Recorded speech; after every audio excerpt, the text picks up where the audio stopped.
Eh bien, salut, hein. Salut Bonjour. Christine. Ça faisait Comment longtemps. tu vas? Ah, ça va, ça va. Alors, on est ici pour parler de ton tout dernier roman qui s'appelle Ainsi je devins un vampire. Donc, ça. ça fait partie de la saga des non-morts. A priori, déjà, tu avais fait des vampires. Hein. C'était les meurtres surnaturels, qui est la 3. Oui, il y avait Voilà. quelques vampires qui Il y apparaissaient avait dans celui-là. le troisième. Voilà. Quelques-uns. Quelques-uns. Ouais, pas beaucoup. Voilà. Là. Et puis, pour te présenter un petit peu, hein, tu n'as pas fait que ça. Je n'ai pas fait que ça. Tu as fait des paroles de chansons. Des paroles de chansons. D'accord, avec dans ma jeunesse qui ont été voilà. publiées par Chloé Delis Donc, bien plus tard. Voilà, c'est deux Ultimate collection Euphorique et Désespérée. Donc il y a 2 tomes. Voilà, J'avais beaucoup aimé. un peu l'histoire de ma jeunesse. Voilà. Et puis, donc on va un petit peu parler de l'évolution de ton écriture, de l'évolution de ton univers. Et j'aimerais savoir pourquoi, en fait, tu as démarré sur l'univers des vampires. Puisqu'en fait, d'après ce que j'ai compris, Ainsi je deviens un vampire, c'est bien ton premier roman. C'est le premier que j'ai écrit. Donc c'est bien avant, en fait, tes textes et chansons, peut-être. Oui. Après. C'est après. Après, quand même, oui. D'accord, bon. Les chansons, j'avais 13 ans. Ah oui, carrément. D'accord. Et donc, pourquoi tu as démarré sur cet univers-là, qui est quand même spécifique, on est d'accord? Tout bêtement, par la découverte d'un film au départ, Entretien avec un vampire, oui, je pensais avec bien. Tom Cruise, Brad Pitt, Kirsten Dunst, etc. Je ne savais pas que c'était tiré d'un roman. Ouais. Et un ami m'a dit, mais si tu as aimé le film à ce point, tu devrais découvrir le roman. J'ai dit, ah bon? Donc j'ai découvert le roman quelques jours plus tard, et là, oh là là, c'est énorme. C'est énorme et c'est ce que je voudrais réussir à faire. D'accord. Et donc j'ai découvert cette grande autrice, Anne Rice. Et donc j'ai écrit ce roman en 2 ans, en 2004-2005, quelques années après avoir vu le film. D'abord j'ai dévoré tout son univers, tous ses livres. Et après je me dis, allez, on s'y met, on essaye. Mais je l'ai gardé pour moi très longtemps. D'accord. Je l'ai fini, mais je l'ai gardé. Et pourquoi tu n'as pas voulu éditer avant, en fait, donc tes meurtres surnaturels? Alors tu as vu la critique de Chloé Delis quand ils l'ont accepté, violent, brillant, et comment ils ont marqué, hein? Comment ils ont marqué ça? Alors, j'ai besoin de lunettes maintenant par rapport à la dernière fois. Moi aussi, hein.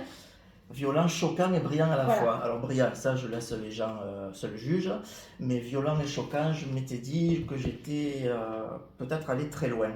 Eh bien moi je pense pas. Non? Alors ça fait plaisir. Non, moi je pense qu'en fait les plus violents et les plus choquants, en fait, ce sont des contes épouvantables qui sont extrêmement sanglants, qui sont violents, mais qui sont totalement, impressionnants. Voilà, c'est que un. Voilà, donc pour moi... Il y en a quelques-unes qui sont bien gratinées. Voilà.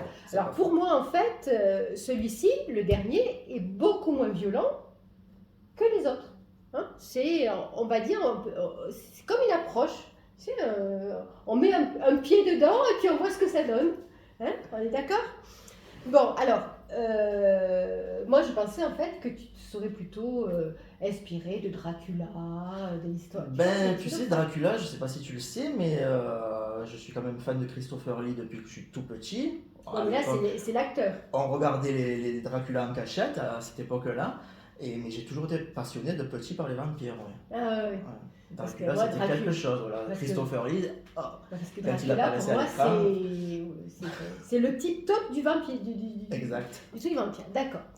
Donc, à présent, donc là, on a dit, tu avais, on va dire, un héros principal, Julian Kolovos, qu'on retrouve là, un tout petit peu. Un tout petit peu. Voilà, c'est juste le clin d'œil. Un caméo, comme on dit aujourd'hui. Ouais, c'est le clin d'œil, voilà. Tu avais Ivana, etc. Et ici, en fait, on découvre un autre futur vampire, Virgile. Ouais. Alors, comment est né Virgile, en fait? C'est un enfant au départ très, très heureux de vivre, très jovial, très taquin, très curieux, très aventureux. Jeune homme, il se découvre donc encore plus aventureux, notamment avec les filles, un petit tombeur.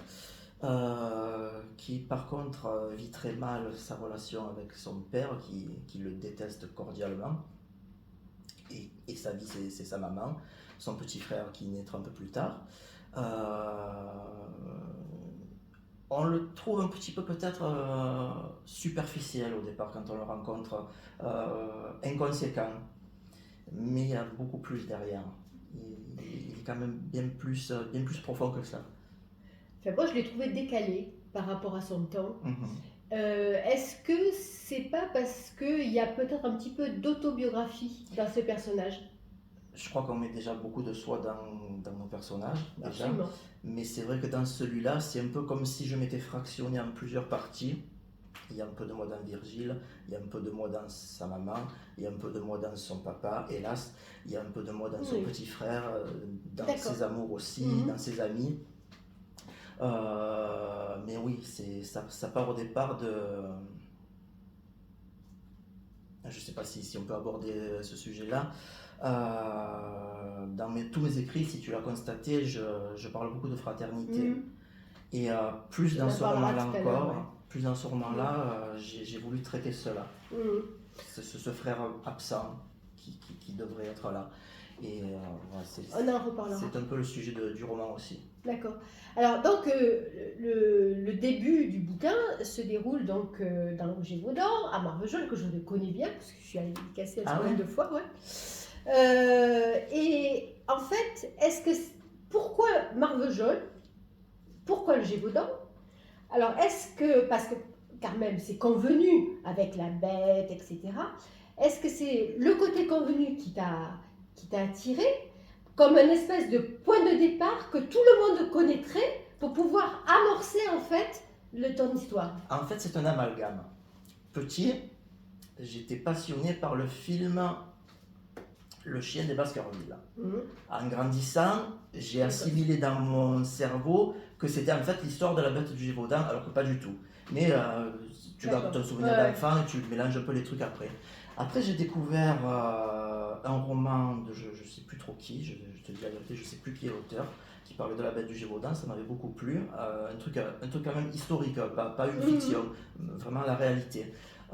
Puis j'ai découvert le film Le Pacte des loups, comme beaucoup de gens. C'était guère avant que j'écrive celui-là, et je m'étais dit, on va faire un truc de vampire, d'accord. Tout le monde fait des trucs de vampire, qu'est-ce que je peux rajouter de plus qui n'a pas été fait? Pourquoi ne pas mélanger l'histoire de la bête du Gévaudan avec les vampires? J'ai dit bon, on va voir si ça marche. J'ai fait mon méli-mélos, je pense que ça colle. Oui, parce que ce qu'il faut dire en fait, c'est que ça démarre en 1500. Fin de 1700. Non, 1500, non? 1500, là tu parles du personnage. Ah non, 1700, oui, mais c'est voilà, 1700. Si on fait toute la chronologie, oui. Voilà. Sinon, donc Marvejols, la bête du Gévaudan, c'est 1700. Dans le 18e, fin du. Voilà, c'est ça. Ça démarre à ce moment-là. Et en fait, ça démarre déjà de nos jours. Ensuite, on passe quelques siècles, on remonte le temps. Et ensuite, on se retrouve aux côtés de Virgile, paysan, etc. Toute sa vie, toute sa jeunesse, voilà. son adolescence. Ce qui va se passer, de temps en temps, on fait encore des incursions dans le présent, et puis soudain, on découvre notre personnage, dont tu parleras peut-être, et ensuite, on remonte encore un peu dans le passé pour revenir dans le présent, et pour une conclusion, j'ai pris beaucoup de notes dans ce roman parce que c'est compliqué. Ouais. D'accord, bon. Alors, comme je te disais, pour moi, c'est un roman qui est moins sanglant, à mon sens, mais certainement plus complexe que les autres, parce que tes personnages, en fait, Virgile, mais pas que, ils ont un vrai passé, ils sont profonds, ils ont une personnalité, ils ont vécu des choses, et c'est ce qu'ils ont vécu qui va faire ce qu'ils vont devenir. Plus, je pense, que dans Mœurs surnaturelles. Oui. Et donc, tu es d'accord avec moi? Bien sûr. Bon, d'accord. Tu me parlerais de cet autre personnage que va rencontrer Virgile à un moment crucial. À un moment crucial de sa vie qui va le sauver. Tu parles de Benjamin? Alors, dis-moi. Benjamin Lebeau, ben, c'est un vampire. Ouais. Je crois qu'il est marseillais, si je me souviens bien, ce que j'ai écrit, parce que des fois on ne se souvient pas de ce qu'on écrit. Je confirme. On a parlé tout à l'heure. Alors, il est marseillais, il est un peu plus âgé, donc c'est lui qui va le sauver d'une harpie, on peut appeler ça comme ça, donc d'une vampiresse qui sous prétexte de le sauver, va utiliser Virgile pour le torturer, Mais qui est un peu pour fatigué ses aussi. plaisirs physiques, sadiques, etc., etc. Elle va le torturer pendant 10 ans, elle va complètement l'anéantir. Alors, on découvre Virgile, comme je te disais, très, très ouvert, très, très épanoui, très, très heureux de vivre, etc. Et elle le détruit totalement, au point que donc il a 24-25 ans quand il est transformé en vampire. Elle le réduit à l'état de petit garçon. Et il sera sauvé au bout de 10 ans par ce vampire, Benjamin, qui a entendu ses appels au secours et qui va le reconstruire amicalement. Ça va être son maestro, il va lui faire découvrir le monde, les pays, tout ce qui fait que tout ce qu'il a raté dans sa vie. Non. Ça devient une amitié avec beaucoup de respect et d'admiration. Mhm. Il y a un truc qui m'a surpris, c'est qu'en fait, on pourrait penser que bien et mal, en fait, pourraient côtoyer. Mais pour moi, en fait, dans ce bouquin, c'est pas tout à fait ça. C'est bien ou mal. Il n'y a pas cette espèce il y a de croisement Il n'y a entre... pas trop de Ah, nuances. on est d'accord. On est d'accord. On est d'accord. Et pourquoi? C'est venu comme ça. Peut-être que... Parce que Virgile est bon. Oui, il est foncièrement... Benjamin est bon. Ils sont foncièrement bons, oui. Et après... Ils commettent des actes très durs par moments, mais leur nature est bonne, oui. L'ami de Virgile, lorsqu'il était paysan, petit ami, enfin... Oui, il se découvre une passion voilà, il est bon. Oui. Donc tout l'environnement de Virgile est bon. Et en fait, il y a... son père. Oui, mais justement, son père, il y a son père, et puis il y a la harpie, et puis il y a le père de la harpie, etc. Donc en fait, il y a vraiment deux mondes qui s'affrontent, mais en fait, il n'y a pas de coalition, voilà, ça se mélange pas. Peut-être que quand je l'ai écrit, j'avais un peu perdu foi en l'être humain. Si je l'ai retrouvé un jour, je ne suis pas sûr. C'est dur. Mais je voulais pas de nuances de gris. D'accord. C'était voulu, c'était volontaire. Alors comment est-ce que tu construis tes personnages? Comment tu abordes ton écriture? J'aimerais bien que tu nous parles un petit peu de ça. Ça vient tout seul, ça tu sais, j'imagine comme toi, comme la plupart des auteurs, ça vient tout seul. J'invente un personnage au départ, je vois où je crois que on suit plus nos personnages, c'est ceux qui nous dirigent vers où ils veulent aller par moments. C'est bizarre à dire, mais je crois que on donne 2-3 détails et après ils ont leur vie propre. C'est curieux à dire, mais c'est comme ça. Et l'écriture, en fait, tu écris tous les jours, quand tu peux? Depuis quelques temps, ça a freiné un peu, c'est vrai, mais en principe, oui. En temps normal, oui. Bon, j'ai vu que tu faisais ça très bien, tu as des fiches, des machins, enfin moi ça je sais pas faire, mais donc tu suis vraiment bien tes personnages. Je fais ça parce que sinon je me paume totalement, quoi. D'accord. Donc on avait parlé, donc, entretien avec un vampire. Donc tu as parlé de ça, de ce film roman qui t'a inspiré, mais en fait il est quand même différent, puisqu'avec entretien...